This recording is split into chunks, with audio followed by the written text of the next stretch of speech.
Assalamualaikum warahmatullahi wabarakatuh. Halo teman-teman seluruh Indonesia. Perkenalkan nama saya Eka Anindya Rasya. Saya siswi SMPN 2 Pringgabaya. Pada kesempatan ini, saya akan menceritakan sebuah dongeng yang berjudul Legenda Nusa Kambangan.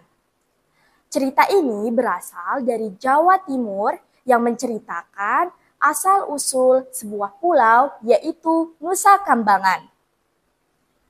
Selamat menyaksikan. Alkisah dahulu kala ada seorang raja yang terkenal sakti dan mandraguna dari Jawa Timur. Seorang raja bergelar Prabu Aji Pramosa. Sang Prabu berwatak keras kepala dan tak mau tunduk kepada siapapun. Di wilayah kekuasaannya tinggallah resi sakti bernama Resi Kano. Sang resi terkenal akan kepandaiannya serta memiliki budi luhur sehingga banyak masyarakat yang menyukainya. Mengetahui hal itu, Prabu merasa sakit hati karena ada yang menandingi kesaktiannya. Sang Prabu khawatir kelak sang resi akan mengancam kekuasaannya. Hingga suatu hari diadakannya rapat di istana dengan para punggawa untuk menyelamatkan kerajaan. Di rapat itu, sang Prabu terus menghasut para punggawa untuk menganggap Resi Kano sebagai ancaman kerajaan dan diperintahkan untuk dibunuh. Di sisi lain, Resi Kano, Guru, ada hal yang penting yang ingin kusampaikan. Gawat, Guru. Tenanglah, tenangkan dirimu. Apa yang ingin kusampaikan? Jadi Guru, saya mendapat kabar bahwa pihak istana akan menghabisi Guru. Tak hanya itu, Sang Prabu juga memutuskan untuk membunuh Guru. Mendengar perkataan dari sang murid, sang resi terdiam sejenak, serta memikirkan kesalahan apa hingga membuat pihak istana begitu marah. Mungkin saat ini yang perlu kita lakukan adalah lari meninggalkan tempat ini, Guru. Hanya itu yang bisa dilakukan. Baiklah, jaga dirimu. Nanti susul aku ke selatan. Di sisi lain, Prabu Aji Pramosa. Ampun, Baginda Raja. Hamba mau melaporkan hal penting. Saya menerima kabar bahwa Resi Kano telah melarikan diri dari kerajaan. Apa? Biadab. Bagaimana itu bisa terjadi?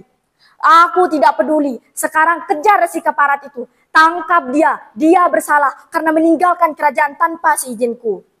Berita kepergian Resi Kano segera diketahui oleh Prabu. Sang Prabu begitu murka karena rencananya telah berantakan.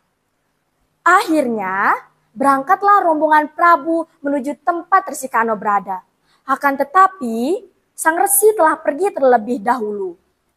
Di tempat itu, sang Prabu hanya bertemu dengan murid Resi Kano. Karena orang yang dicarinya tak ada, sang Prabu murka dan melampiaskan kepada sang murid dengan membunuhnya. Melalui kesaktiannya, Resi Kano menyadari kematian muridnya.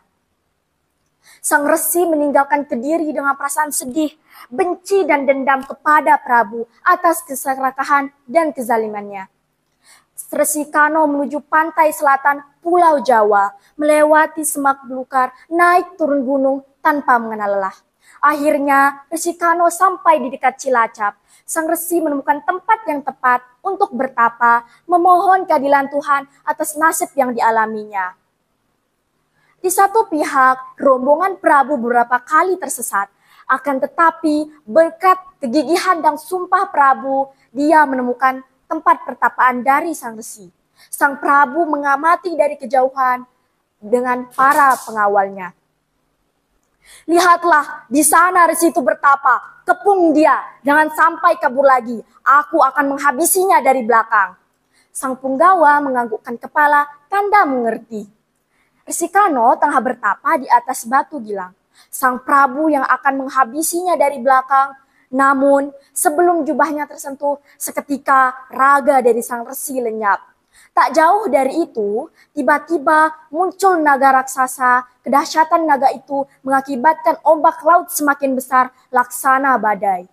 Tetapi, Sang Prabu berhasil membunuh naga raksasa itu yang tiba-tiba menjelma menjadi seorang putri cantik bernama Dewi Wasowati. Sang Dewi mempersembahkan cangkok kembang Wijaya Kusuma sebagai tanda terima kasih karena terlepas dari kutukannya. Wahai Prabu, barang siapa yang memiliki cangkok ini, dia akan menurunkan raja-raja berkuasa di Pulau Jawa. Dan ketahuilah bahwa pegunungan dan karangan ini terpisah dari Pulau Jawa.